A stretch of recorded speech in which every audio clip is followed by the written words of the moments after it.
ദൃശ്യം 3 ആദ്യ 60 മണിക്കൂറിനുള്ളിൽ തന്നെ 100 കോടി കഴിഞ്ഞു എന്ന് കേട്ടപ്പോൾ നമുക്കാർക്കും അത്ഭുതമൊന്നും തോന്നിയില്ല. കാരണം ഇന്ന് മലയാള സിനിമയെ കൃത്യമായി ഫോളോ ചെയ്യുന്നവർക്കറിയാം, അതെല്ലാം ലാലേട്ടൻ്റെ കയ്യിൽ ലാലേട്ടൻ്റെ കളികൾ മാത്രമാണ്. 100 കോടി അടിക്കുന്നതും 100 കോടി പൊട്ടിക്കുന്നതുമെല്ലാം ലാലേട്ടൻ തന്നെയാണ്. ഇന്ന് മലയാള സിനിമയിൽ പകരം വെക്കാൻ അല്ലെങ്കിൽ ലാലേട്ടനെ വട്ടം വെക്കാൻ എന്നൊക്കെ നമ്മൾ നാടൻ ഭാഷയിൽ പറയുമല്ലോ, അതിന് ലാലേട്ടൻ തന്നെ വേണ്ടി വരും. ലാലേട്ടനല്ലാതെ മറ്റാര്? അങ്ങനെ ദൃശ്യം 3 200 കോടി അടിച്ചിരിക്കുകയാണ്. ഏകദേശം 2 ആഴ്ചയ്ക്കുള്ളിൽ തന്നെ 200 കോടി രൂപ.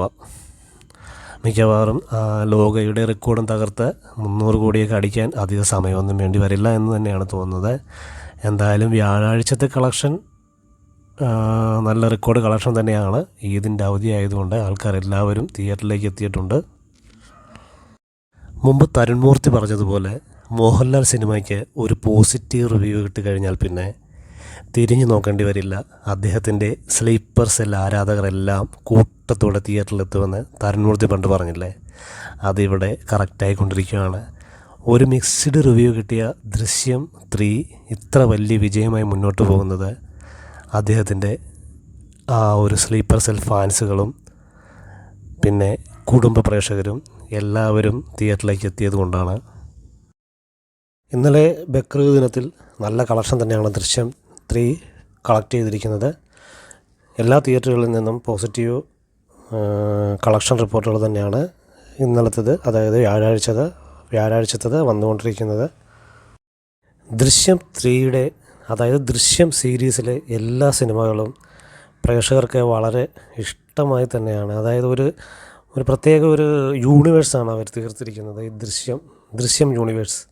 ആ യൂണിവേഴ്സിൽ ഇറങ്ങിയ 3 സിനിമകളും പ്രേക്ഷക പിന്തുണ നേടി നല്ല കളക്ഷൻ നേടി മുന്നോട്ട് പോവുകയാണ്. ദൃശ്യം 2 OTT റിലീസായിരുന്നിട്ടും ഏകദേശം നല്ല രീതിയിൽ തന്നെയാണ് പ്രേക്ഷക പിന്തുണ നേടിയത്. അത് യഥാർത്ഥത്തിൽ എൻ്റെ അഭിപ്രായത്തിൽ ആ സിനിമ ഒരു തിയേറ്റർ റിലീസ് ചെയ്യേണ്ട സിനിമ തന്നെയായിരുന്നു.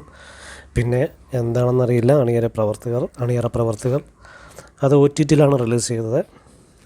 എന്തായാലും താരാരാജാവ് മോഹൻലാലിനെ വെട്ടാൻ മോഹൻലാൽ തന്നെ മാത്രം. 100 കോടി ക്ലബ്ബുകൾ ആദ്യം കണ്ടതും മലയാളത്തിൻ്റെ 50 കോടി ക്ലബ്ബുകൾ ആദ്യം കണ്ടതും ഒരു 200 കോടി ക്ലബ്ബ് ആദ്യം കണ്ടതും മോഹൻലാൽ തന്നെയാണ്. ഇതെല്ലാം തിരുത്താൻ മോഹൻലാൽ തന്നെ വീണ്ടും വരേണ്ടി വരുന്നു.